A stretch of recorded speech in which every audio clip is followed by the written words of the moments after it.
Assalamualaikum warahmatullahi wabarakatuh. Halo teman-teman, perkenalkan, nama saya Kuni Kafiziatul Ulfiah, NIM 31602200005.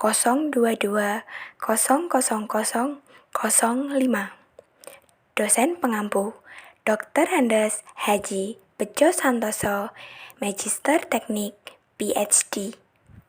Mata kuliah Pengantar Ekonomika.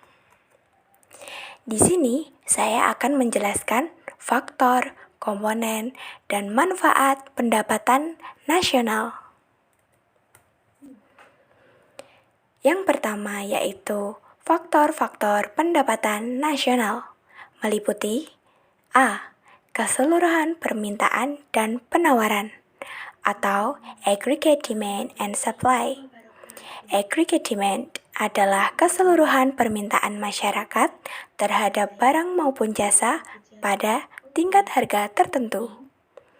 Sedangkan aggregate supply adalah keseluruhan penawaran barang maupun jasa yang ditawarkan oleh produsen pada tingkat harga tertentu.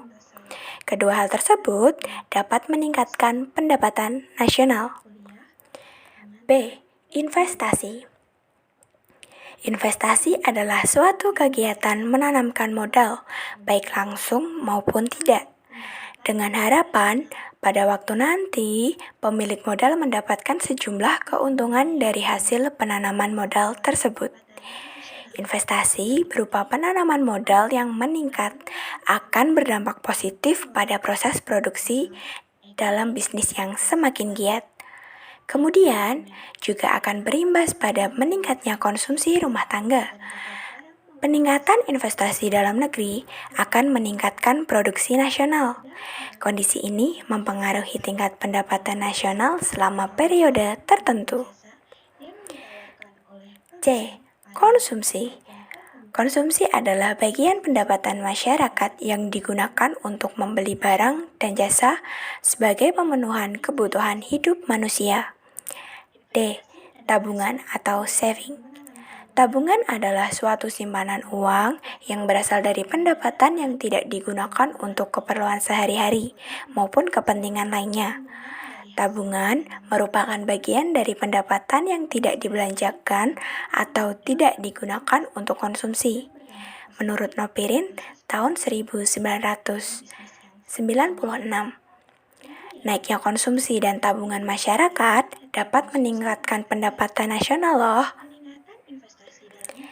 Kemudian, komponen pendapatan nasional. Komponen pendapatan nasional dapat dilihat dari pendekatan perhitungannya. Dibagi menjadi 3, yaitu yang pertama, komponen pendapatan nasional atas dasar pendekatan pendapatan. Yang kedua, komponen pendapatan nasional atas dasar pendekatan produksi. Dan yang ketiga, komponen pendapatan nasional atas dasar pendekatan pengeluaran. Nah, mari kita jabarkan satu-satu masing-masing komponen pendapatan nasional. Yang pertama, yaitu komponen pendapatan nasional atas dasar pendekatan pendapatan, meliputi A. Komponen untuk pekerja atau compensation for employees. Kompensasi dapat diartikan sebagai imbalan yang diberikan oleh perusahaan kepada karyawan akan kinerja yang sudah ia lakukan. B. Keuntungan perusahaan atau corporate profit. Keuntungan tersebut adalah jumlah dari total pendapatan yang dikurangi dengan biaya produksi atau operasional yang dikeluarkan oleh perusahaan. C. Pendapatan usaha perorangan atau sole proprietor income, yaitu jumlah pendapatan yang diterima setiap orang dalam masyarakat, termasuk pendapatan yang diperoleh tanpa melakukan kegiatan apapun. D. Pendapatan sewa atau rental income of person. Pendapatan yang diperoleh oleh perusahaan dengan memberikan jasa dalam bentuk harga yang disewakan kepada pihak lain, berupa harta yang dimiliki oleh perusahaan. Dan yang terakhir, atau D, bunga neto atau net interest, Pendapatan yang diperoleh dari modal yang dipinjamkan kepada perusahaan-perusahaan untuk digunakan dalam kegiatan memproduksi barang dan jasa. Selanjutnya, komponen yang kedua, yaitu komponen pendapatan nasional atas dasar pendekatan produksi. Yang pertama yaitu pertanian, peternakan, kehutanan, dan perikanan. Yang kedua yaitu pertambangan dan penggalian. Yang ketiga yaitu industri pengolahan. Yang keempat yaitu listrik, gas, dan air bersih. Yang kelima yaitu bangunan dan konstruksi. Yang keenam yaitu perdagangan, hotel, dan restoran. Dan yang ketujuh, pengangkutan dan komunikasi. Yang kedelapan yaitu keuangan, real estate, dan jasa perusahaan. Dan yang terakhir, jasa-jasa lainnya.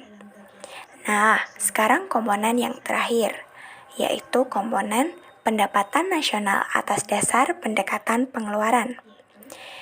Yang pertama, pengeluaran konsumsi rumah tangga, yaitu pengeluaran atas barang dan jasa oleh rumah tangga untuk tujuan konsumsi. Kedua, pengeluaran investasi. Pengeluaran investasi adalah pengeluaran untuk memperoleh harga tetap, yaitu harga yang masa manfaatnya lebih dari 1 tahun. Yang ketiga, yaitu tabungan. Tabungan adalah rekening yang dipakai untuk menabung atau menyimpan uang dan tidak dipakai untuk jangka panjang, namun dalam waktu tertentu.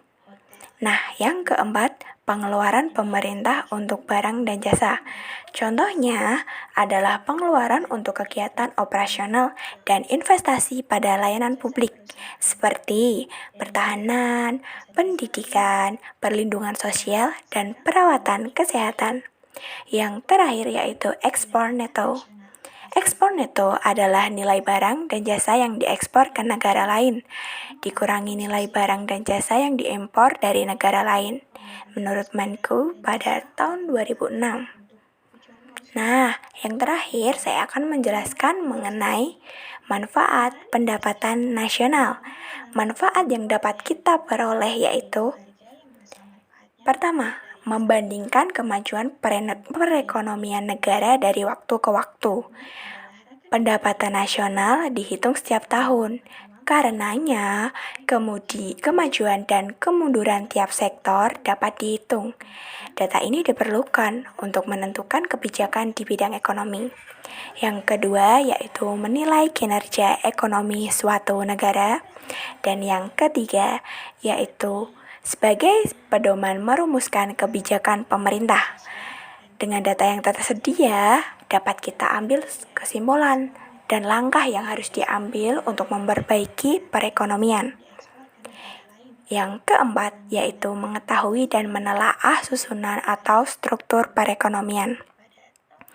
Dari perhitungan pendapatan nasional, dapat diketahui apakah suatu negara cenderung dimasukkan dalam golongan negara industri atau agraris. Yang kelima yaitu membandingkan perekonomian antar daerah atau antar negara. Dan yang terakhir, untuk mengetahui pertumbuhan ekonomi dan pendapatan per kapita. Nah, itu tadi merupakan penjelasan dari manfaat, faktor, dan komponen pendapatan nasional. Sekian dari saya. Terima kasih sudah meluangkan waktu untuk mendengarkan dan melihat presentasi dari saya. Bila ada salah kata, saya mohon maaf. Wabillahi taufik wal hidayah. Wassalamualaikum warahmatullahi wabarakatuh. Yaitu mengetahui dan menelaah susunan atau struktur perekonomian. Dari perhitungan pendapatan nasional dapat diketahui apakah suatu negara cenderung dimasukkan dalam golongan negara industri atau agraris.